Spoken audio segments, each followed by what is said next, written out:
Welcome back to a Weekly Manga Podcast book club series where we deep dive and explore the weekly shonen magazine series GACHIAKUTA by Urana. My name is Bruce. I am the proprietor of the White Gray Black YouTube channel, and am of course joined again by my constant co-host Gautam. Hello, hello. This week we are covering volume 9 of the series, which is chapters 68 through 76. Gautam, let's start with some quick thoughts on this volume. How'd you feel about volume 9 of GACHIAKUTA? It was pretty good. Just because I like GACHIAKUTA, I thought it was kind of rushed. All in all, Okay. I'd say it's my least favorite of the Raider arc that we've been in. Okay. What'd you think? I actually really like this volume. I think I have probably a similar complaint to you. I thought that the one sort of like fight we got needed more time. It was starts and ends very, very quickly. I thought that maybe needed to be stretched a little bit, but other than that, I liked everything that happened in here. I thought that this was like another good volume of GACHIAKUTA that had all the things that I like about it: the humor, the design, the action. It had all that good stuff in there, and I think that it made a lot of good choices and decisions that lined up with stuff we've seen in the past. And I think it did a little bit in tempering my issues with volume 8 before this, which we talked about in that episode. So they did it, like, not a whole lot, but there's a couple of moments that happen here where I'm like, okay, that makes me feel a little bit better about the stuff from the last volume. So yeah. Well, yeah, let's get into it. Yeah, let's start. So we're starting here, chapter 68. Kids are tougher than you think. This basically kind of picks up right back from the three faces who we revealed at the end of the last chapter. They're sort of ready to go because they're fighting a trash beast now, right? And I really like that. Bundus. Bundus plays, like, he's on the cover of this one. He plays a pretty big part, I would say, in this whole volume. I like what he did in this chapter in this volume, because before this you're like, okay, this guy seems maybe sort of like a calm, reasonable guy. Maybe he doesn't want to fight, and you're like, nope, he's insane. Like everybody else, he's insane. Like he's insane just like everybody else, but he is definitely not a bad guy, is what it feels like. Yeah, I think throughout this volume, he does just not has a self-motivated dude. Yeah, and we'll see by the end of the volume that there's a little bit of a he and Rudo kind of give a little bit of a connection that comes in later, which I think is good. We do get the reveal of Bro Santa's vital instrument, which is just called cloth. It's something that threw me off a little bit. This is a very incredibly minor complaint, is that end of last volume, we got the reveal of Kid Santa, what's his name? Dear Santa. Dear Santa, yeah. His vital instrument is called Centralian, which is a cool-ass name. And then in this volume, we get Cloth, which is lame, and Hands, which is lame. Like, we get, like, two very lame vital instrument names after getting Centralian, which, like, fucking slaps. So that is a good point. I didn't notice how much cooler Centralian sounded. Is Bundus really named Hands? I think it's Hands or Arms. It's like, it's something very, I think it's just Hands. Like, I'm pretty sure his vital instrument is just called Hands. But yeah, we get sort of a little bit of a fight here, which I thought this was kind of a fun, this is definitely a fun scene. Basically, Dear Santa, they do the So Long Gay Bowser, where he just, like, spins him around and throws him at the wall from Mario 64. The fastball special. Yeah. At first when he used cloth and, like, grabbed Dear Santa, I was like, oh, his vital instrument is a child's leash, like a children leash, like you see in the mall. But it was not. I also really, again, the humor in this one, I think, is what made me like it a little bit more. I thought this was a really funny volume. Like, all the humor moments were great. I thought, yeah, it was a funny volume for sure. I really liked him punching here, where it's like it seems like it's not doing any damage, and he's just kind of hitting on it. It's like, please, bro, you have to put a stop to this. Like, it's just really funny seeing him say, "Bro, please, bro." It's because that's his name. Yes, his name is Bro. I know his name is Bro, but it's just like, it feels like it's not for a second there. Yeah, please, for sure, bro. I love it. He's, like, so downtrodden. He's like, you have to put a stop to this. Like, I know we love our children, but we have to teach them about reality. Shielding them from everything will do more harm than good. And then we sort of get the reveal of what Centralian is, which is, like, the more he hits his target, the more he sucks up its power to make himself stronger. It's like Drain, which this is cool because it's like, yeah, it's a what do you call this? A pacifier. You suck on it, so he sucks Yeah. power out. Like, cool. That, thematically that makes sense to me. I think that's a cool power. That is a dope power. I think it's like not a very good power, aside from the like niche situations like this, but it's cool. Yeah, I mean, I can definitely see where it's like, if he can survive in a fight and get lots of little hits in, it just scales up and becomes stronger. It's just like a little different when you have a gun. You could just shoot someone, right? True, true. I did punch someone like 80 times. Yeah, it's like the is it the Beast Blood pellet in Bloodborne, where it's like the more you hit, it like stacks up attack power. Yeah. It's a very, very kind of video gamey, like keep hitting and don't get hit back and you get stronger. It's cool in like a moment like this too, where they're inside like a living organism. It's huge and you can't really like dodge your attacks. So yeah. I guess we don't really know what Cloth's power is. I mean, he just kind of uses it like a whip grabber thing. He uses it a couple times in the next couple of chapters to do that, but I don't know if it's just kind of like an extension whip thing. Like I feel like there's got to be more to it. We might get later, but I don't know. Maybe we didn't want too many vital instruments taking the stage here. Yeah, I suppose so. I'm not sure how big of a character Bro Santa even is, like going forward. So maybe this is all we see of Cloth, but who knows? So then Bundus here again. This is where he's like, okay, he's actually insane. We thought he was normal. He's like, in that case, I will stop that growth with my own hands. And he starts getting these cool hands come out of his shoulder, which looks sick. By the way, Bundus makes like a million hand puns, like a million dad jokes about hands in this volume. Oh, really? I think I only noticed a couple of them, but we'll have to see if I notice them. Which I loved.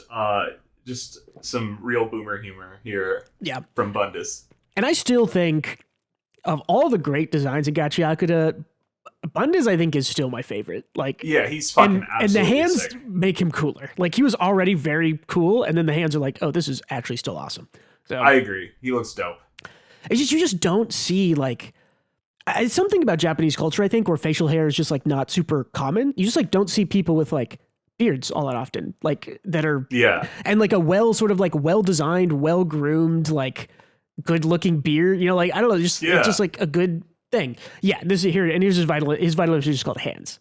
Oh, okay. I guess I didn't catch that. It looks badass though. It looks cool. Badass. Yes, it is, and it is very cool. Yeah. Yeah. And we see here kind of spoilers for the later parts of the volume, but we see that he does have sort of the 6 different hands. He has like the sharp one, the one that had like bullets or whatever, the big like tanky one here.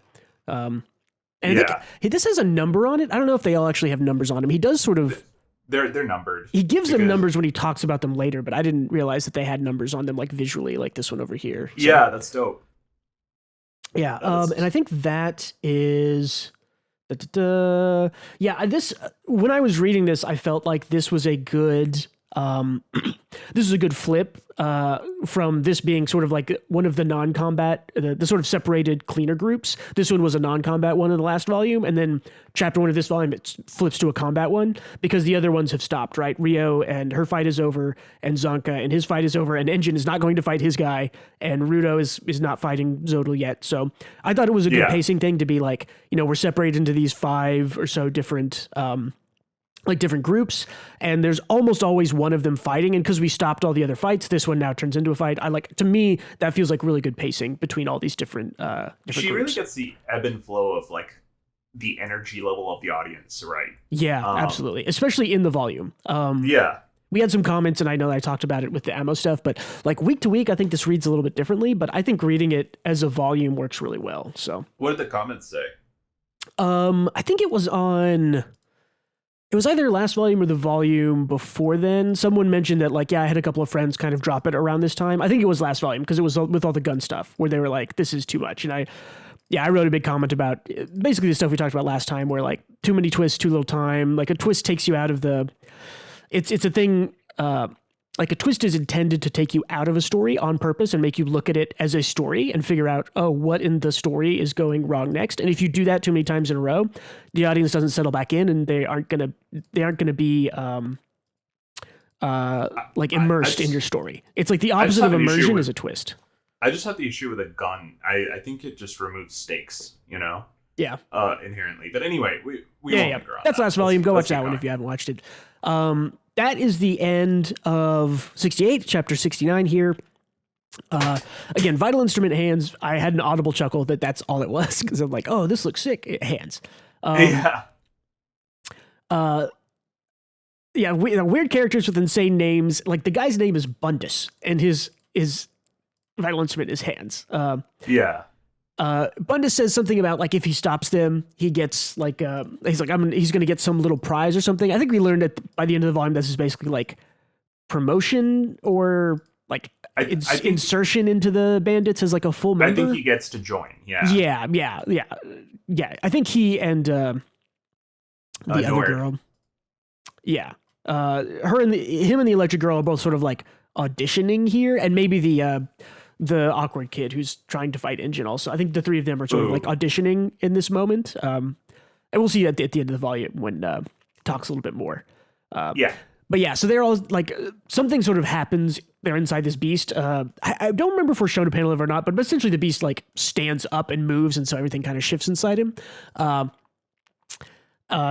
thought this was a cool moment here where Bro saves Deer and is like nothing to worry about. It's like, we're going to bust through here and I'll go home together just like we did that day. Like GACHIAKUTA, I think, is really good at stuff like this where it just drops little like things. It's like literally just like, yes, just like I did before. Lines like that where it's like, oh, there's a history here. There's something has happened in the past. Little lines like this really expand the world, and I really like how it works. Like there's another one later on with Engine, or like 2 or 3 with Engine, that like kind of give you a little bit more idea about his backstory, but little stuff like this peppered through I really like. So me too. Yeah. And yeah, so this is where it's like, all right, you maybe thought he was normal last volume. He is not. He is insane. And then we get this is my favorite part of the volume. This again is this is why I like this volume, because this volume is like goofy and funny the whole way. It's like they're both just kind of like falling and going for it, and then just like a sedan crashes into both of them, and they're like, God, they're just on a family road trip with Grandpa now. Yeah, and I like it. It's great because it like it isn't. I thought at first I was like, oh, are we gonna get like a Deadpool versus Wolverine like fight inside a cramped space car? And it was just like, nope, it's a goofy thing. It's a joke now, and we're having fun with it. It's so great. I love the face. There's some of the comedic faces in this volume also. I really liked. So, I really like that. It's like a car. We're riding in a car. So it's great. Yeah. And then they kind of use their powers to clear some stuff out. Bundus is basically, he's like, get us out of the way of this thing. And he's like, all right, I'm not dying in a car with you guys. Like, punches stuff out of the way. He's like, steer the dad bird car. Yeah. Total grandpa energy. Dad burn. Yeah, I wonder what the translation of that is. I wonder if they just inserted that, and that's, like whatever the standard. It's probably Japanese just some curse other is. old man phrase. Oh yeah, possibly. Yeah. We get Cloth again, just kind of works as like a big kind of whip thing, jerking him around here. And at the end of the chapter, they go into this pipe, and I love the just like looking at each other like this is that meme with the two people driving past and like looking at each other through the cars or whatever, but it's Engine and Bro, which I think is really funny. I liked this part so much with like the set piece interrupting the fight and the spontaneous road trip. It was just buck wild. Yeah, it was fun. I wish they did more with it. I was actually kind of expecting like, oh, we were going to get like a whole chapter of them like, careening out of control and figuring out or talking or something, but it did just kind of end here. I still thought it was fun, but it was a lot of fun. It's just like, it's such a good buck wild set piece that I wish it kept going in some way, Yeah, for sure. I definitely would have. I think that if they like did a whole chapter of them, like falling through the beast and dodging things and talking and complaining, I think that would have been fun. Yeah, but I think that's the end of 69. I thought this was good. Yeah, and then we get chapter 70 here called Ensign, which has importance. We'll get to. They're basically like, Engine, what are you doing here? And he's like, wait a minute, what are you like? What's the big idea? Road tripping with a raider. It's funny because like we mentioned, the flow of it is like, oh, Bundus was not a combatant in the last volume. It starts out, they have kind of a little bit of a fight, but then it's completely interrupted. And again, it's a subversion on, you think you're just going to get a straightforward fight, and you don't. They get put into a car and thrown around. This is a good one though. Like, I have no issue with that kind of subversion. I think that feels appropriate for what Gachi's done in the past. Yeah, that was a lot of fun. But anyway, they all meet up. Fu is just on the ground. Yeah, I like Fu just on the ground here. Like he's just like desperate for Engine to fight him. Yeah. Fu is also really funny here. I don't know, he's a funny character. He's like, I was like, I thought he started. He's like, I told him that we're inside a giant trash beast. I thought he'd start feeling like fighting and pointing violence for me. But he said he's going to look for his friends, and he walked off and totally ignored me. I love the goofy faces in this chapter are great. Like Engine over here. There's a lot of good Engine faces in this chapter. Yeah, a lot of them. Engine is Engine is a great character. I like him a lot. Let me get back to my notes real quick. Bundus asks Fu, he's like, why haven't you defeated the person you were tasked to defeat? Which kind of shows that, like, yeah, it was the plan to split them up, assign, certain combatants to other potential raiders, and then you beat them, you get to join. That seems that seems to track to me. And I think this is like also a small implication that Fu is pretty damn strong. Because there's just Bundus is surprised that Engine hasn't been defeated. So I have to assume that if Fu is fighting, he can actually do stuff pretty well. Well, and even if you just say, okay, if Fu is equally as strong as Nuerde and Bundus, they're both very strong. So, like, yeah, I would assume he is similar level to them, if not, potentially stronger. Despite his personality making him seem like a little weak. Yeah, exactly. But yeah, so they tell Engine here basically that, like, we're in the flying trash beast, you knew that, but like they're gonna fly straight across the border, and it's like, don't people die when they cross the border? So I thought this part was a little interesting in the next page where Engine is this one. Yeah, this one. So his first thought is not really about the team or the danger of the situation. It's more so about Rudo's goal. It's like, so that's it. This might get Rudo back to the sphere. Yeah. I'm curious if that is because Engine is just a good leader who cares about like the people following him, or if he has motives of his own. And I'm not sure which it is. I think there's a couple of ways to read this. I read this more of like he thinks that Rudo might have not necessarily like swapped sides, but I think he thinks that Rudo might be going along with whatever's happening because his ultimate goal is to go back to the sphere, and that's what this is doing. He might say like, okay, Rudo, like we might have lost Rudo if this is doing exactly what his singular goal is, and we couldn't help him. If this guy can help him, like maybe we lost him. So yeah, okay, I think you're right. If not that, then it's definitely something just about like he knows that this is Rudo's goal, and so he might just being like, well, maybe the rest of us escape and we leave Rudo behind because it's taking him where he wants to go. So I think it's the former. I think it's what you just brought up. Yeah, that's I think so. Good. Okay. There's a line in here I think where Engine, I think he says it to Fu, or maybe it's Bundus, where he says like, you are a sad, strange little man, which is like literally a direct quote from Toy Story and one of my favorite movie quotes of all time. He also just goes in on him. Yeah. It's great. I don't know. Engine is a great character. We finally get a connection to the outside. Semu finally sort of gets contacts using their neck contactor things. They sort of chat about what's going on here. And then, they're basically like, we're sending reinforcements, blah, blah, blah. What are you doing? What's happening? And then we get the kind of like, there was a bunch of funny faces here. I couldn't even grab every picture of it, but this Engine face is great when he's talking to Sam. He's like, you make everything feel better. That's not a joke. And I think he means that because he's whispering it. Yeah, he's talking to her directly. But yeah, they sort of tell her what's going on. Also, this is just like creepy. So this is the implication here is that since they're not underground, Bundus is the one jamming their comms the whole time. I think that's the implication. It isn't totally directly stated, or like I think it also could. I think it's just implied because it's like he's smiling because he opened it up, right? He's like, I'll let you. Yeah, he opened it up. Yeah, I think that makes sense. Yeah, just with like Engine looking over him and stuff. Yeah, just because it's what we were talking about, Engine looking over, and then later on, it's confirmed that they were testing how the chokers worked. Yeah. So yeah, I think it's like probably that little finger, that little fingy he had crawling around. Oh, the little bug-like one, yeah. Yeah, I think that's how he probably did it. Yeah, I think that makes sense. This is where we kind of get a little bit of Engine like not like backstory, kind of like where he comes from. He talks about being the ensign, which is like a banner or a flag, like especially a military type flag. It's also the name of the like lowest naval officer, so it's like an officer in the Navy, but it's like an ensign is. Some other things I looked up because I was like, oh, let me look up like the word engine in Japanese. Like apparently it's actually the word for monkey in Japanese. So I don't know, but they might spell his name not with the same katakana, hiragana, whatever. So, but the name engine means monkey, which like it's like he's a little monkey like, I guess. Engine de ensign. It also makes sense. Well, and I think that the pronunciation in Japanese for those two words are probably closer kind of than they are for us, right? Like we have a really hard J, but for Japanese, right, it would be like engine, and then ensign would be like en.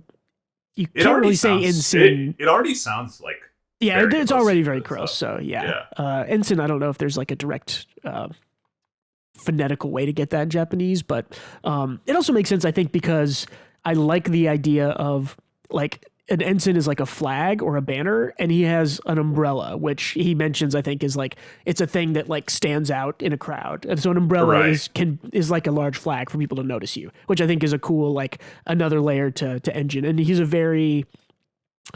he strikes me as the type of character who has attracted a lot of powerful people around him. I mean, he picked up Rio at some point in the past. He attracted Zonka. He's the one who got Rudo. So there's obviously something, the banner of engine is bringing people together. So I think that's kind of thematically fits really well. Just like our other monkey D. Luffy, he also just gathers talented people around him. And he kind of acts very Luffy-esque in this next part. And what we can keep going, by the way. The next one I think is just I have the last panel I have. It shows. But yeah, there's lots more in here. But our favorite character that we don't know the name of because he never appears or does anything really. The guy in the next page. Gris. Yeah, we know. We're told his name. Dude. Yeah. I just forgot his name. I like that he's just like breaking the steering Gris wheel is here. Awesome. Like Gris is a cool dude, but he doesn't do anything, unfortunately, because he's just a supporter guy. I mean, it's supporters are interesting because they are like sort of intentionally designed to be like background, non-main fighting characters to just kind of be there, and they are just there. But that also means that they don't do much unless they're like supporting. So but I do like the character just because he was like a really cool dude in like the first volume. Yeah, I think it's good to have sort of tertiary side characters that are consistent, and Gris has been consistent through the whole story so far. So, to do anything else? Engine does mention when he's talking about the word ensign, he's like, it comes from an ancient language. He says that, so which makes me wonder a little bit if we haven't really talked about this. But he was talking about his name Engine, not ensign. Oh yeah, you're right. And he mentioned he inherited the name from someone who was very close to him, or he deeply respected. Yeah, like this is not his birth name. He was not born Engine. He like took the title Engine. Exactly. But that also does. This isn't something we've talked about a lot before, but is GACHIAKUTA a post-apocalyptic?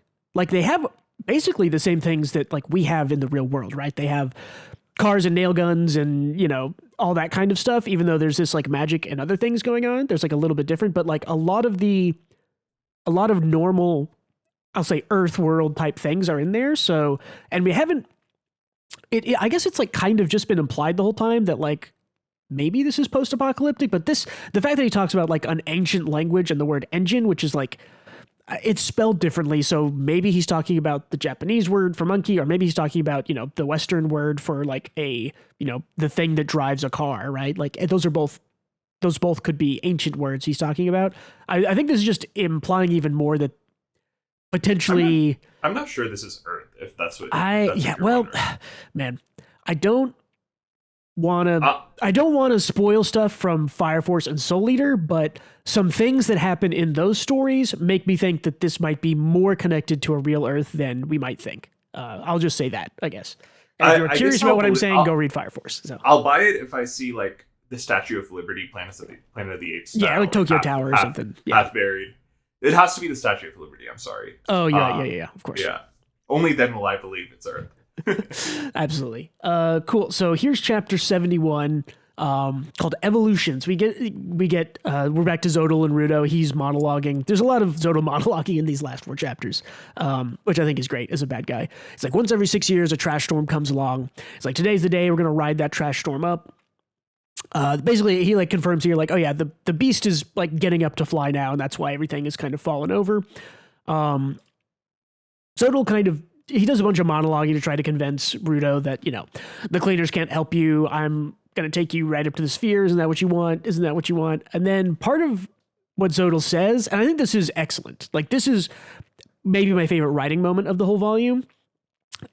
Contrast, right? Yeah, exactly. Is that and we've talked about this a lot, especially talking about One Piece and stuff, but just like Shonen in general, is that your combat opponent shares a differing like thematic view, I guess you could say, that makes battles better, fights better, makes bad guys better when they don't when they have complete opposite views. And what Zodal says here, where he says, like, you're gathering up all this trash, but all trash must be disposed of. This is 180 degrees the opposite view that Rudo has. And I knew that as soon as he said this, I knew in my heart of hearts, like, this is the wrong thing to say. Exactly. To Rudo. I was like, Rudo is going to reject this wholesale. That is not what you should have said. If he had any chance of bringing Rudo over to his side, he lost it right with this line, which I think is great. That's what I wrote in my notes too. I'm like, this is the absolute worst thing to say to Rudo. And I think to expand on your point, it's like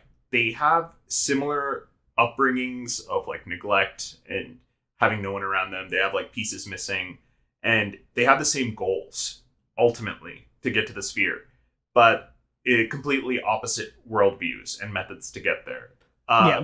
Which makes this like just immensely satisfying as kind of a protagonist villain dynamic. Yeah, absolutely. Which makes me like Zodal. I started out and I really liked Zodal, and he's changed a little bit over these last 2 volumes, but I still like him. Like, it's different than when he was first introduced, but I still think he's a good bad guy. Like, I really like him. I like him. I think I bought in when he bit the head off that cockroach as a power move. Yeah. Just to make a point.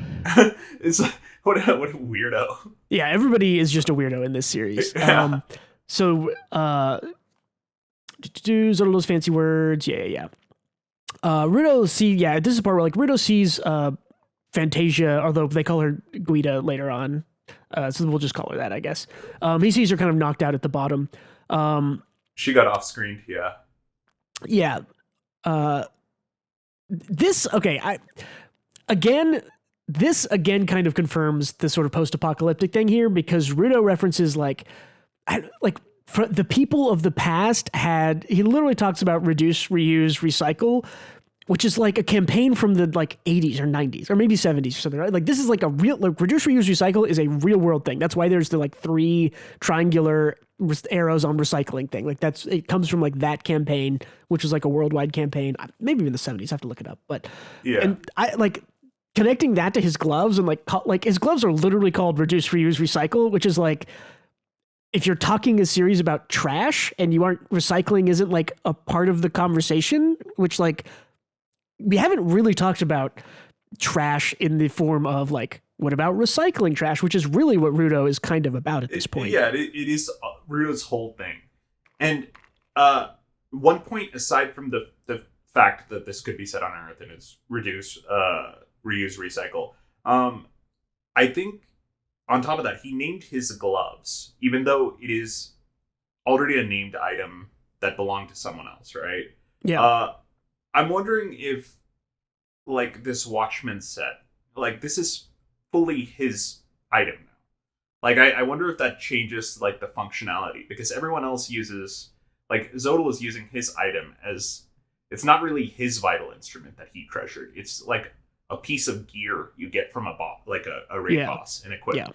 Whereas Rudo's is like, this is his everything, right? So he didn't even know it belonged to somebody else until 8 chapters ago or whatever. So I'm curious if I don't know if this has to do with how the Watchmen set is actually used, or if this is how you get the protagonist taps into the potential of the item kind of moment.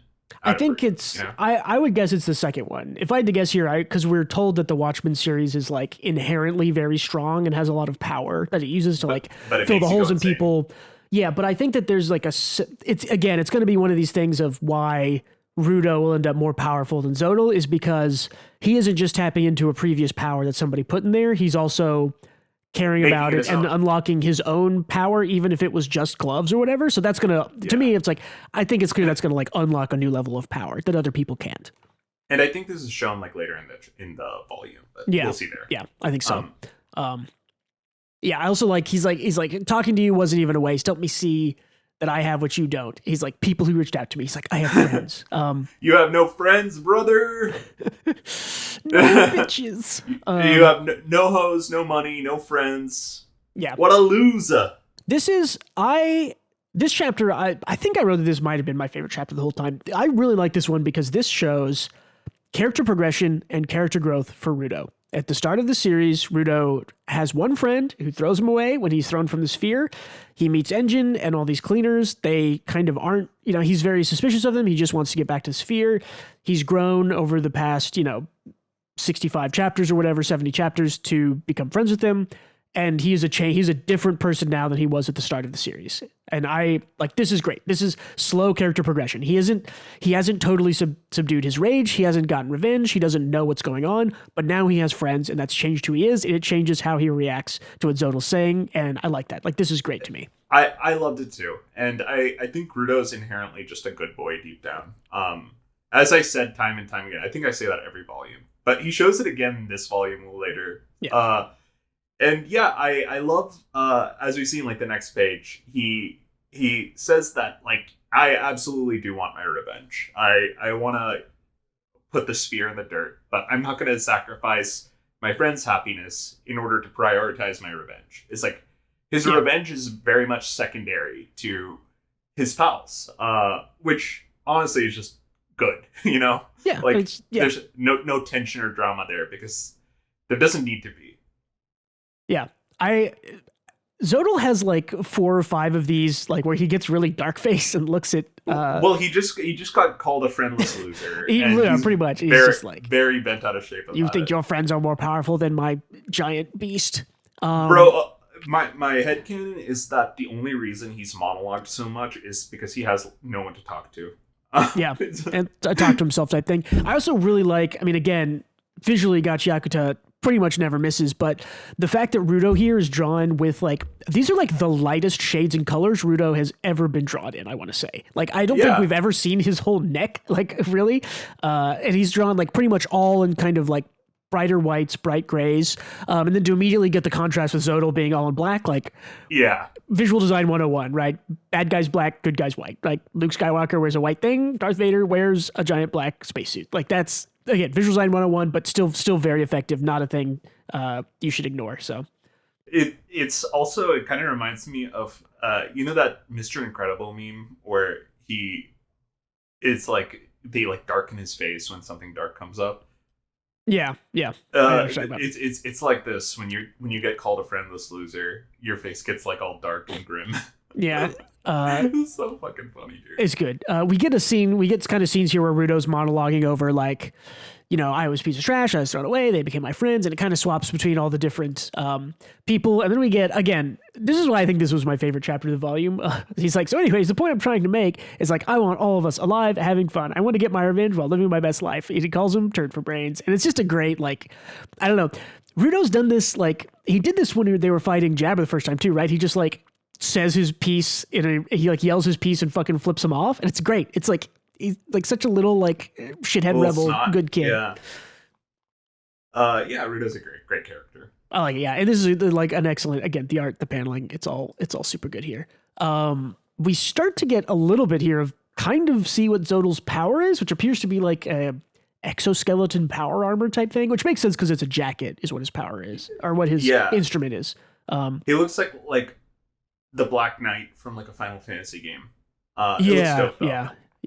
But Zodal kind of comes at him and is like, you'll learn that a soul that has muddied itself from constantly collecting waste will eventually want to go back to its beginning. Basically saying, if you spend time with trash, you're going to be trash, and you're always going to be trash. And like Rudo hits him back with a, let me see where it is. He hits him back with like, well, you've got some dirt on you now too.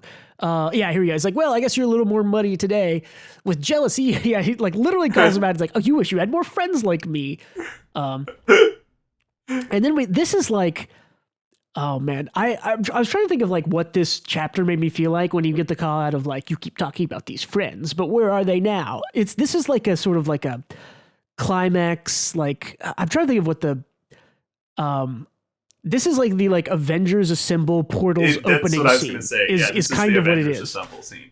Yeah. It's like, where are your friends? And they like immediately get Engine. This is like, man, I fucking love this chapter. Like Engine fucking shoots out of the ground.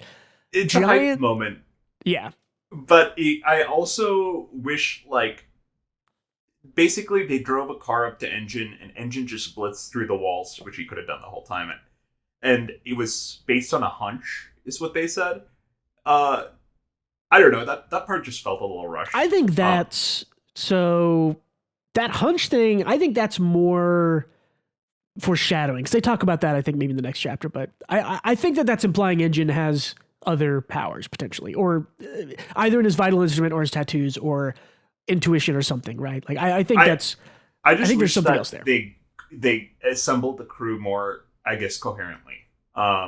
This is where it starts to go, I think, a little fast for me. But anyways, Engine pops up and he's just like, we're right here. Cool moment though. So cool. Like this is badass. This will probably be, if they do 2 seasons of the anime, this is probably like close to the end of season 2, I would guess. And this is like the hype. Like this will be the one that people post like scenes of if this is super well animated, of like Engine fucking pop, like, where are your friends now? And like Engine popping out of the ground with his giant thing being like, we're right here. Because this is sick. So his Mary Poppins ass entrance. I love it. Yeah, exactly. Cool. So chapter 72. So this is sort of the kind of the flashback of how did Engine get there. And we see like, I'll be the banister, the ensign to bring everyone together. He's like, Bundus is very like, really? It's like, you think you can do that inside the enormous beast? Seriously? Engine is so confident that it makes him feel even more powerful, and it's awesome because he's like, it's surprisingly easy to put on a big flashy show, and he just like steps like out of the thing, and he gets the like his vital instrument also is so cool, like the giant. Yeah, it's both a spear and a drill. It's dope. It's like a spear, a drill, a plane wing, Breath of the Wild floating kite. It does like he does like spin attacks with it. It's cool. It's very creative. Like pretty much every time he uses vital instrument, it's cool. His is just so badass. I agree. Yeah, very cool. And yeah, this is where you get like, did he just figure out where the others are before he ran off? I think it's like he did figure out, didn't he? Do Cletus have some sort of technology that locates your buddies? Like, nope.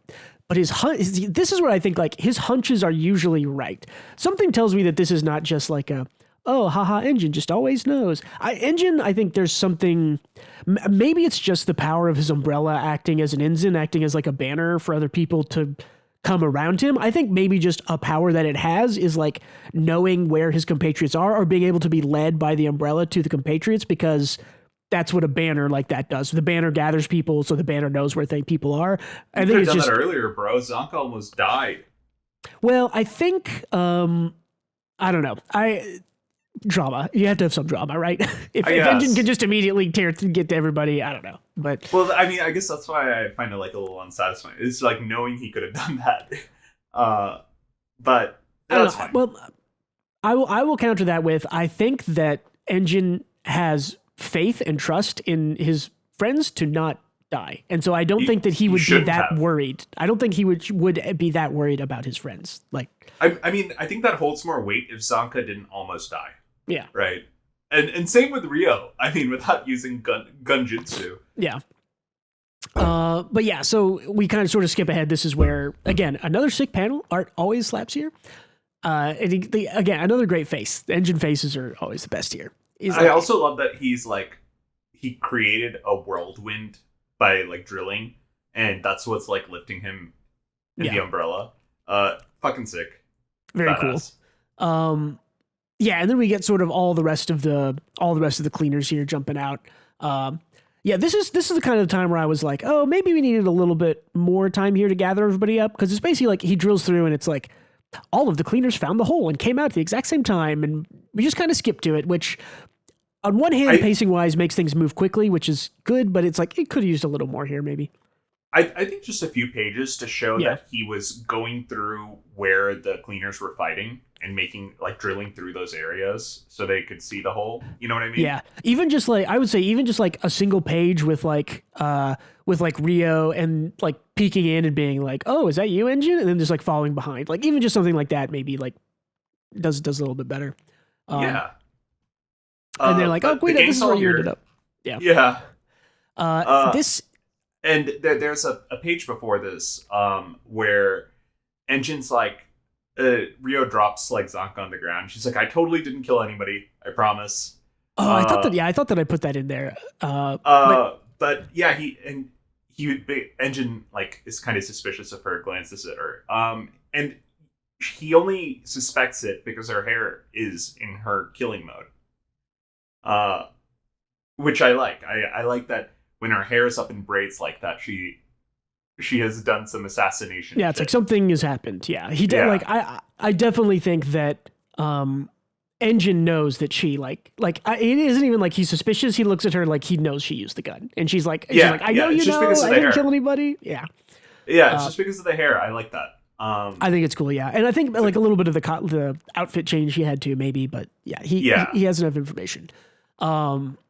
Yeah, Zodal is clearly like, oh no, my plans are maybe being foiled. Yeah, so Rudo gives the like, I'm sick and tired of your slow and stupid experiments. The trash piece core is right here, and the cleaners are right here. It's like, you know what I'm saying, right? Your experiment's over. It's like, indeed it is, Rudo. He's like, very soon I'll have my results, and we'll find out exactly what happens when we cross the border. So this is leading us more down to what we get revealed to in a chapter or two, where this isn't really about all of them going to the sphere together, and it isn't really about just killing the cleaners. Zodal had a bunch of questions, and he uses this kind of... it's a test run. Yeah, this test run to see... I mean, we'll talk about it a little later when he talks about it, but so that's it for 72, chapter 73 here. Again, another cool color page. It's very cool, yeah. Color pages are always great, yeah. We get the standard pressure, it's a race against time. This is kind of the first full good view we've gotten of the trash beast, which I think looks awesome. It does look awesome. It's completely different than how I thought it was when we first saw it. Yeah, it's because we haven't really gotten a clean angle of it until now, where it's like I couldn't really tell that it was like a dragon with 6 legs and wings. The first time you saw it, you're like, I see its face. Jump. Yeah, it looks kind of like a long, like serpent like thing, maybe almost. I thought it had like huge legs and it's just going to jump up there. But this is also cool. Yeah, very cool. So yeah, basically this is where they're like, this is where Engine knows that we used a gun. It's actually chapter 73, but yeah. Trash Beast takes off. Something that I talk about a lot that I really like in this chapter is the protagonist protagging, going out and taking action and doing things. And so I really appreciated here that when everyone's all together, all the cleaners, and they're ready to attack the core, the person who goes to attack the core first is Rudo. Like, Rudo takes charge, and I like that. That means your main character is doing shit, which I think is good. And we needed some Rudo. It's been like a while. He's just been kind of getting talked to for like 15 chapters. Yeah. So this is definitely his time to kind of step up. And he has a sick nail gun design that looks awesome. Yeah, and it's very cool. And he kind of shoots off. Oh, okay. Whoa. This is my favorite joke of the whole thing. It's like, they're just like bullets. And he gives this like goofy look to Rio.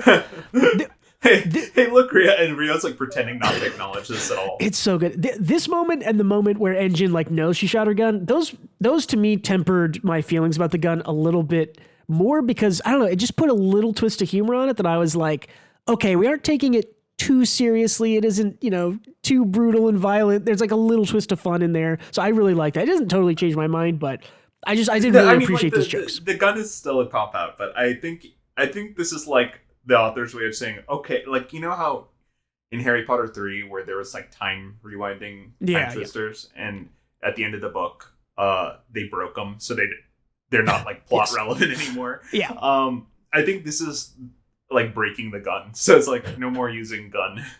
Yeah, well, I mean, we are told when the gun comes out that it's like she's not supposed to use it and she's not supposed to kill people. So Yeah. I don't know. I thought this was like a hilarious joke. Yeah, it was a good joke. And it's a little bit of a Engine is really funny. Yeah, there's an idea in writing. It's called like hanging a lantern on something, which is where your reader notices something that is sort of weird or stands out, and you in the text, quote unquote, point out that you know that is also weird. And so this is a little bit of that technique of hanging a lantern on it, where Urana knows that the gun maybe was a little bit much, and here she's kind of saying like, haha, look, I know it was a lot. Here's a little goofy joke about it, or two jokes about it in a row. So I appreciated that. So this is this is kind of where we get a little bit more info on the experiments that Zodal is running. He's like, my experiments and their training aren't over yet. How did you read this line? Did you read this as the Raiders? Well, so he says, my experiments and their training aren't over yet. Did you read that as like, my experiments aren't over yet and their training aren't over yet? Or like, my experiments and their training are the same, or like combined and not over yet? Do you understand what I'm saying? Yeah, I do. Okay. Like training the monster. No, I think it's two different things. I think he's talking about the experiment, and then because it's followed immediately by Bundus revealing that he's a rookie. Yeah. He hasn't completed his training. I think he's referring to the new hires that he brought on. Yeah, for sure. But yeah, Bundus is a rookie here. I think which is kind of wild, right? I think they kind of accept that. I also really like this part. I think this chapter and the one before it, because this we know from the Zonka flashback that Rio and Engine have been together the longest as far as cleaners that know each other of the main ones. And I like that they just kind of share a look and go for it. Like that's like, okay, that builds, this is a like 3-panel thing that is action with no dialogue that builds character. This is like good ass storytelling. These characters look at each other and they know what the other one is thinking, and they go and do something because they've known each other for a long time, and that's implied, and it's good. And they're the first two, right? Like you see in Zonka's flashback that it was Engine and he recruits Rio first. So like their silent communication makes perfect sense. Yeah, it is. We then start getting more hands things happening. Notice the hand jokes as you look at this. Yeah, my vital instrument hands is made up of the prosthetic arms that have become part of me over the years. Surely you've noticed each and every one of them is of excellent quality. Can you escape my grasp? I guess that's one. Yeah. Before we cross the border. But yeah, he basically with the one he said earlier. And he has like a few more. Well, in the first few chapters. Oh, yeah. Like I need to give lend a hand. Lend a helping hand or something. Yeah. Some shit like that. Some dad joke. That's good. We sort of get the portal guy kind of running around checking on stuff. And we're told here again that Noride is also a rookie, which is, again, these are like incredibly powerful people, like toe to toe or basically beating the cleaners, and they're rookies, quote unquote. So we know that Norde and Bundus are rookies, but with that we know Jabber's not. We know he was part of the organization, but Fu is also not a rookie. He's an established member of the Raiders. Do you think? Interesting. Well, yeah, because this guy says the other rookie is still working. Well, this isn't Fu. This is the portal person. Yeah, but other rookie implies one other rookie. Oh, I see what you're saying. Yeah. Yeah, I guess so. I guess maybe Fu is a part of it. I think so. Which is maybe even funnier. Yeah. But yeah, Noride, obviously we know that she didn't get finished off. So this is one of those, this again is another little moment that makes me not totally reverse my whole stance on the whole gun thing last chapter. But if we had just gotten like, oh, we shot her and we don't know what happened, and then we get, oh, she got up from a gunshot, I'd be like, nah, I don't know. But because we're like directly told that she didn't go for the kill and she left her alive and now she's getting up, it's like, okay, it makes more sense. It connects just fine. So a little. Yeah. Again, like I said, yeah, a little bit. Not a whole lot. So I like Norde though, so I'm happy to see her back. I do too. I like all of these characters. Like the characters in this series are all great. I don't think we've ever had any complaints about like, this is a bad character and I don't like him. Yeah. Bundus is especially fucking cool. I love Bundus. Yeah, Bundus is great. yeah, we'll see. I don't know how all this ends, but hopefully Bundus and Noride stick around. So, yeah. So this is chapter 74. This is like Bundus. This is where you get Bundus' hands are all kind of slightly different. He kind of basically says like, oh, for you, I'll use this hand. Hand number 3. He talks about like I was 20. Like hand number 6, I was 40, and I thought this way. Yeah, and it's kind of fucking dope. He's just 1v5ing the cleaners with his hand no jutsu, including Engine, which is pretty interesting. Yeah, I think it's a cool fight. This is where I wish that we had a little bit more. Because basically like another chapter of this fight, right, where he's countering every cleaner. Yeah, because basically what we get is all of the cleaners kind of go in. He like names the arm he's using to stop them, and then he stops them, and then that's it. Like that. Yeah. Like it just kind of ends there. Yeah. But this is a sick panel. A master hand, I think, is a cool. I love that. Is a cool thing. But yeah, I think that what we needed here, if I was gonna like add something on, is that what you need is like he stops everybody's first attack, and then they all go, oh, okay, I'll use my powered up version, and then he stops those 2, and that is really I think all I needed was like a little bit more, because like, oh, he's powerful, he stopped their first attempt, but it's like, okay, but if they tried even harder, can he stop him again? And we don't really get that. We just kind of get they tried, he stopped him. The next thing that happens is the Rudo set's about to happen. So, and I guess that's kind of my issue. It's like Guida is knocked out off screen, and the Bundus fight is kind of just done in like a little. It's short. It's panel. like half a chapter. Like pretty much. Yeah. So, it does imply here though. It says if only we could use Guida's power right now. To me, this confirms again that I think her power is she turns into a big kaiju. Like because that's the kind of thing that having 6 arms wouldn't really matter with, right? Like I think you're absolutely right. And I forget who mentions it, but they mentioned Guida's power is like really good because I think at the end of last volume, always on her body, Oh yeah, she doesn't take the suit off, like that. So I definitely think that that's what's implied here. Sorry. Yeah, but this we get a little bit more lore building here with Bundus and his vital instrument, which I think is cool. He's like, when you've had a vital instrument as many years as he has, and it's part of your own body, then its quality is going to be miles ahead of the rest. It's rather rare to encounter a wielder of multiple vital instruments, but as long as you think that's what you're up against, you'll never get past him. So this implies a bunch of things, right? And I think it makes sense that a vital instrument that is a part of your body or something you're like using all the time would be more kind of important and cared for than even just something you carried around with you, right? Like, taking a walking stick around you and wearing a peg leg, like one of those you are more connected to, even though they're just a stick. So exactly right. Yeah. And I think Zodal here is stating like as if that's what you think you're up against, you'll never get past him, meaning that this is all part of just one vital instrument. It's one vital instrument, yeah. Which is confirmed later on. I think Bundus says something about it, like he has parts of his first artificial arm are in all 6 of his arms. So, but it's I guess this line never circled back around fully to me, because it says as long as you think that's what you're up against, you'll never get past him. But they get past him not knowing that it's only one vital instrument. You know what I mean? Yeah, I'm not sure. Yeah, you're right. I'm not really sure how to read the like. So I'm not quite sure if I even understood the interpretation of what he was saying fully. Well, so I think what he's saying is that if what he's saying is that it appears to be very strong if you think one person is wielding 6 different vital instruments, because you need to figure out what each of those 6 individual powers is. But if you realize it's one vital instrument, that means that he really only has one power, and it has I also think that it has to do with what we're shown in chapter 2 with the core, right? I think that's what this is about. I wish somebody realized it, so it made this line make more sense. Yeah, that's again. I think this fight needed a little bit more time for me. We've talked about how volume in my eyes. It just moved a bit too quick. Yeah, I liked every single plot beat.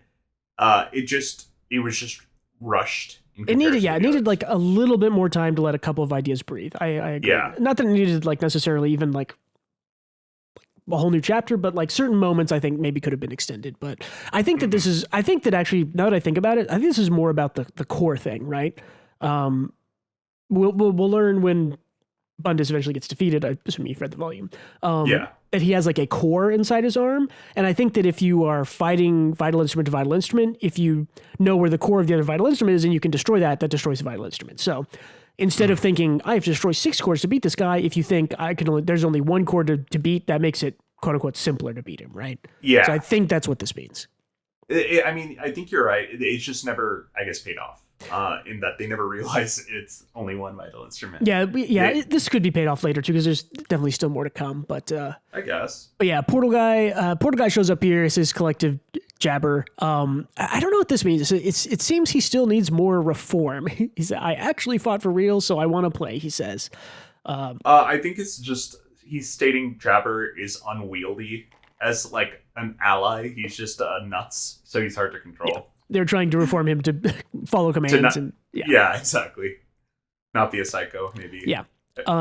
This was interesting to me because he's like, now then I think it's time we left this place. I don't know about you, but I was fully under the impression, at least sort of for last volume, at the end of last volume, that Zodal was just taking everybody across. Like it didn't really matter to him if he was throwing away himself or the other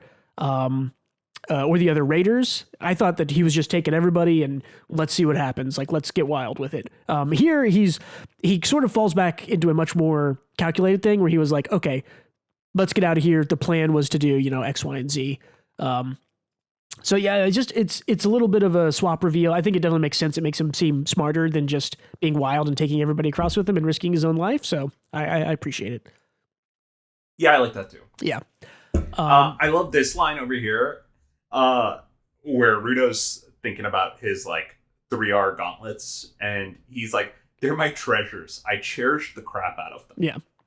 Which is, I don't know, it's just a funny line. I cherished the crap out of them. Yeah, I appreciate the way that they let Rudo talk in this because oftentimes you will get 14-year-old shonen protagonist boys using not necessarily big words, but like very flowery language of like the spirit of my soul. And Rudo's just like, I love the crap out of my fucking gloves. Like he's just very like, exactly. It's very straight to the point. Dude. Yes. And I think that adds to his character, and I think it's great. But yeah, this is again, we kind of learned more about. I'll leave it on this fucking. Well, no, we'll go back. He basically says like because he heard what they said about Bundus like having his for a long time or whatever, and it being a part of his body. So he's like, screw that. Like the gloves have basically been a part of my body too since I was 3 or whatever. So like, and I've there's no way he's loved them more than I've loved my gloves. So if he's this powerful, I can be more powerful, which I think is like a sick and logical power up thing for Rudo here. Right. And then we get to chapter 74, which is called Power Up, which again, the art and visuals are fucking sick. This nail gun is awesome. It has like dragon feet on it. I think you see here. That's the end of chapter 74. Yeah. This is like some Edward Elric shit where he transforms, like whenever he uses alchemy, he transforms it into like something incredibly edgy teenage boy. Yeah. And Rudo does the same thing here. I love it. Yeah, it's very much like what your imagination makes of the gun. But yeah, so that was chapter 74. That's the end. I forgot that it always confuses me when I'm setting up like the pictures of like when do we talk about the transition, because this chapter drop was at the end of the chapter and then 75 is right after it. So okay, chapter 75, loose cannon. Yeah, it's got dragon feet, which I think is cool. That's sick. That's so cool. It's basically like the coolest Nerf gun imagine. Like did you ever have Nerf guns and like paint them like black or gray, like make them look cooler? I did that once. Oh, I didn't, but that sounds awesome. Yeah, just like you spray paint them and you're like, yeah, it looks like a real gun now. That's badass. Yeah, but yeah, it's the same thing here. They get there's a little bit of sort of like expository stuff here where it's like, oh, Rudo's power is to like. This was a little odd. This is a little sort of like clunky. I agree, but it's there. It's not a huge deal. I don't think. It was just a weird time to do the exposition. I feel like this should have been done before like the arc, during like when they're understanding Rudo's powers, or even whatever, like way after, right? Like after Rudo collapses, they'd be like, "What happened? How did he do that?" It's like, well, his powers do this. Yeah, it's a little interrupty, a little clunky. It's not awful, but yeah, I agree that it was a little bit sort of like, oh, you're just going to tell us how this works for 2 pages now. Cool. And I can grasp that Engine has like a deep like it's still a little strange that Engine understands the exact mechanics of it, but Rudo has no idea. Well, I think. They practiced and Rudo knew that he could use his power 3 times. I think we're told that in like volume 2 or 3. It's just that engine. He's like, Rudo probably doesn't realize this, but his powers actually can combine 3 objects, or he could put all of his energy into one object. It's like, how can you know that? But the guy who has the power doesn't have a grasp on that. I mean, this is just a little strange. Yeah, this is just an example of who's the guy from JoJo that tells everyone what's happening. Speedwagon. This is speedwagoning is what's happening. This is speed. Yeah. Engine is speedwagoning right here. He's just like, we need somebody to tell us why this is happening and what's going on in the fight. Yeah. And Engine speedwagons for us right here. So, Engine, dude, you're speedwagoning. That's great. Again, the art, the dynamic stuff in here is awesome. He's just like, would you just move? And he gives him the big shot. Sick. That looks so badass. It's sick. I love that Bundus like stops the first one. I think that's cool. It isn't just like a one shot, one kill thing. Bundus is like uses like all 6 of his arms and like brings them together to just like catch the nail. That's awesome. And Bundus is just dope. Yeah, it's very cool. He's like, you're still green. You know, you haven't lived 50 years like I have with all of my arms. And he's like, this one shot, I won't make it. And he's like, one more. And Bundus is like, oh shit, one more. And it like gets right through him and breaks his arm. This sequence. And Bundus is like describing, that's what kind of makes Rudo dangerous, is that he is a rookie. Mm-hmm. Like, what's that quote? Is like, I'm not afraid of like the man who has practiced the same technique, but someone who's inexperienced. I'm butchering it. The actual quote is, I'm not afraid of the man who's practiced 100 punches. I'm afraid of the man who's practiced one punch 100 times or something like that. I'm conflating two. It's 2 different things. It's some quote talking about how the inexperienced person is unpredictable. Yeah, and wild and doesn't know their limits, so they'll go too far. Yeah. There is a quote about that. I don't know what it is, but I know what you're saying. I just got the quote wrong. But yeah, you know what I'm saying. The one more shot is perfect. Rudo giving it no thought whatsoever, just moving forward like he always does. Yeah. It's sick, and yeah, it breaks apart. I also this was something that when I was reading it, I was like, that's a great angle to take here. Whenever Bundus is like, he's like sad and broken up about losing part of his vital instrument, he's like, my hands, like, those are my thing. Like, I love those, obviously, because they're my favorite instrument. So I thought as soon as I read that, I was like, this is exactly the angle I wouldn't want. It's like, no, I was beaten, now I won't get promoted. It's like, no, he doesn't really care about that in the moment as much as he cares about losing his hands, which is what's important to him.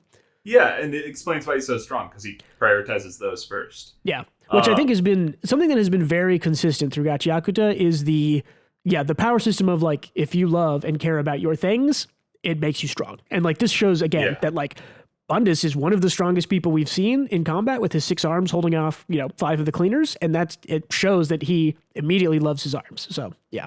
Yeah. And this next page, I'm just like, Rudo's a good boy. Like, he's just a good kid. We get to we're in the last chapter now. Cause I took a note here that was like, I was like, man, is it always just going to be really sad when you see the bad guys lose their vital instrument and they're just like completely broken up because you've destroyed the one thing they loved? So I was like thinking about that, and then it's like, oh yeah, like good, Rudo is sad about it too. Like, exactly, that's what should happen. Yeah, and Engine's like, Rudo, dude, don't be sad about breaking the enemy's vital instrument. Why are you feeling bad for breaking the bad guy stuff?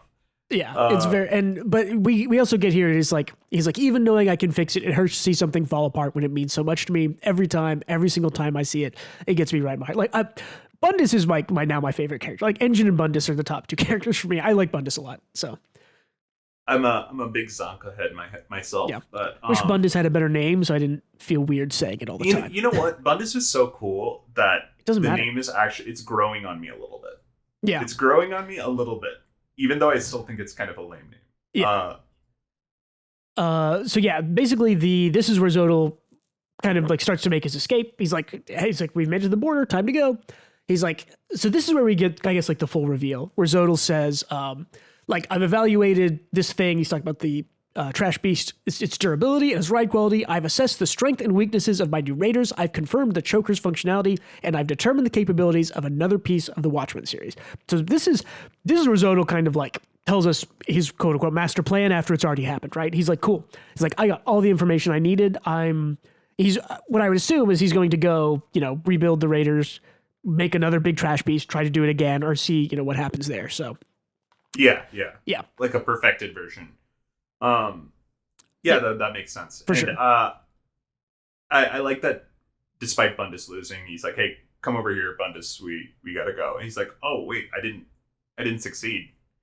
But he's like ultimately, you did good enough, dude. Yeah, you did good enough. You 1v5 them.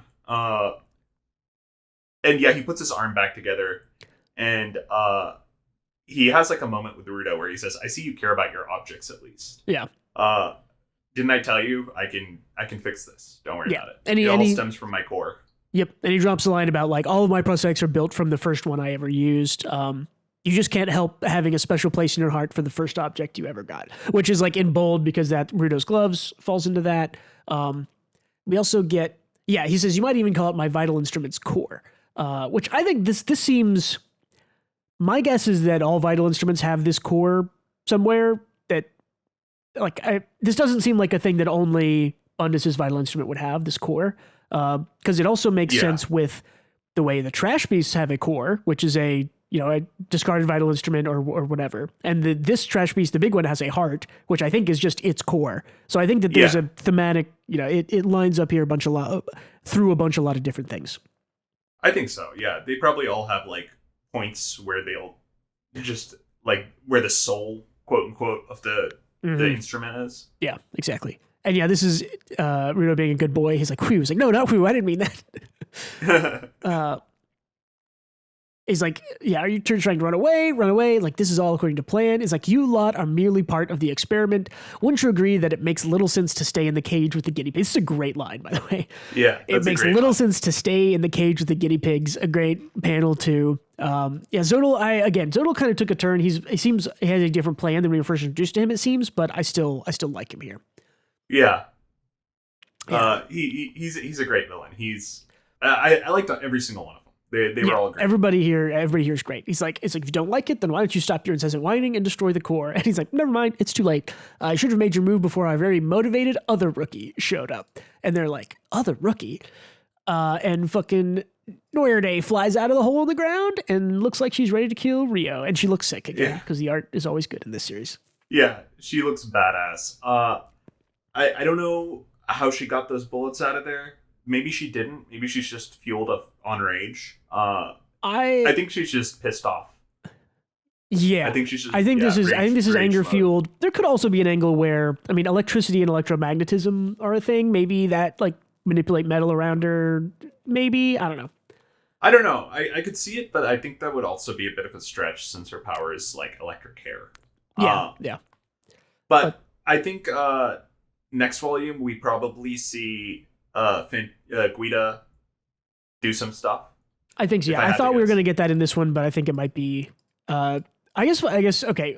Final notes, kind of the stuff we're talking about. Like we're right on the edge of the barrier that kills people. Another fighter's shown up. So I don't think we're going to get is I don't think we're just going to get another fight with the cleaners and Noirday. I think that this is a little bit of a misdirection because assumedly if they cross that barrier, everyone but Rito dies, right? Like that's kind of what we've been told. So I don't think that it's going to be like, we get a normal fight that draws out for a chapter or two. I think it's like, she's going to show up and they're going to be like, we have to get out of here or we're all dead. So maybe they're just running away from her as a sort of contest or fight. I don't know.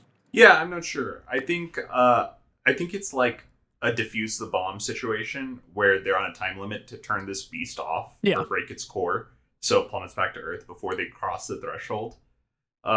That's my guess. Yeah, I think that probably lines up. But yeah, I definitely, in my sort of notes here, I said like, definitely I think Guida wakes up and maybe Guida's can counter Noirday, or maybe she's used to take down the core or take down the beast. I don't know. But we've been hinted at what her power is and how it is a strong power twice now directly, and like maybe once or twice other than that. So, and if you mention something 2 times and then it happens a 3rd time, that's the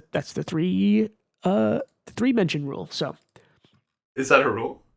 There's a thing called rule of 3s, and it means different things depending on when you're using it. In writing, the rule of 3s is if you're going to if something is an important piece of information or something you need your reader to know, you mention it at least 3 times.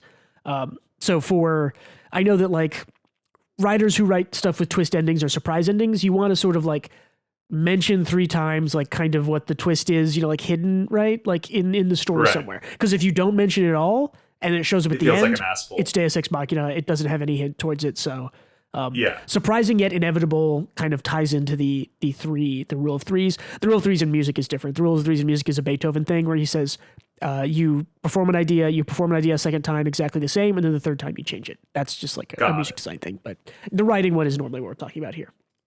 Okay. But yeah, cool. So overall feelings, final feelings again, Gautam on the on volume 9 here.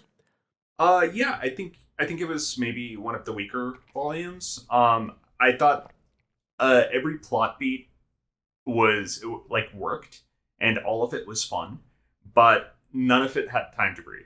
I think everything felt like it was rushed, which I have not felt about this series. I thought the rest of the series took its time with its pacing and gave everything room to breathe. So it was a little bit stranger this volume, seeing so much of it kind of just go at this lightning pace. But despite that, like, it was a really good time. I had a great time reading it. And I liked the plot beats. I just wish they, again, had more room to breathe. Yeah. I think I generally agree. I think I liked this volume more than you did. I thought this was a really, like, I liked the fast pacing of it. I thought it was a real, like, a page turner volume kind of, where it's like, yeah, take me to the next thing, let's go. I do agree with you that I do think some moments could have used more time to breathe. I think especially the Bundus fight was the one that I made the note of. I feel like that really needed a second or third moment of the other cleaners trying to fight against it before Rudo just stood up and said, let me two-shot this guy. That's kind of the big one for me. I think that one's a big one. I wish this is not really a complaint, more so something I wish that happened, is like the car set piece was so fun and cool that I wish it wasn't just a car ride up to Engine. And it was, I wish they all got to Rudo in their own ways instead of Engine just digging a hole. I think that is a side effect of this has such funny, creative, interesting ideas in it. And I think that Engine drilling to them and the car are 2 really creative ones, and the other 2 just kind of followed Engine's hole. Like, and that's not as creative or fun. And it's like, well, I wish the Santas got there via car, you know? Yeah, for sure. That would have been fun. Either way, I still like dug every idea in the volume, and I thought the characters were even more fun. I'm surprised as to how much I like the villains too. Yeah.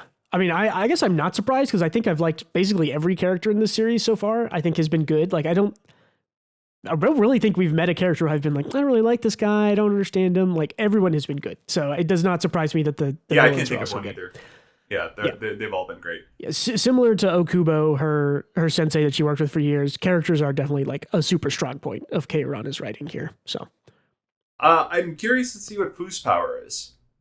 Yeah, me too. I'm curious about Fu's power, and I mean, again, I think I've said this the last 2 or 3 volume endings, but like, this is another one where I was like, I just want to keep reading. Like, it is a series that is so good. You went fast. Yeah, so good, so compelling, and it's, like I said, it's such a page turner that, like, at the end, I'm just like, I just want to keep reading.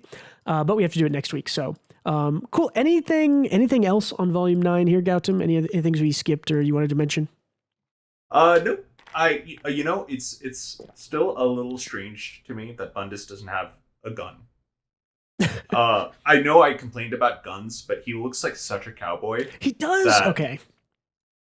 One of his hands does have finger, like the shooty hands, right? He has a shooty hand. Yeah. Obviously, I don't remember if I actually have. It comes out when he first gets his hands out.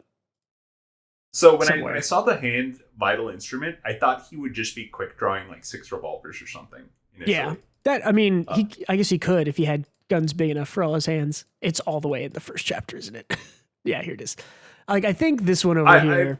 For what it's worth, I think this is more creative and it's cooler. It's just that he looks like such a cowboy that I expect him to have at least one. Yeah, for aesthetics, you know, just for his drip. Yeah, I mean, I don't know. It's. He's a cowboy, but he's also got like a pirate shaped hat. He's cool. Oh yeah, I guess it is like a pirate hat a little bit, right? He has like the tricone, yeah, tricorn.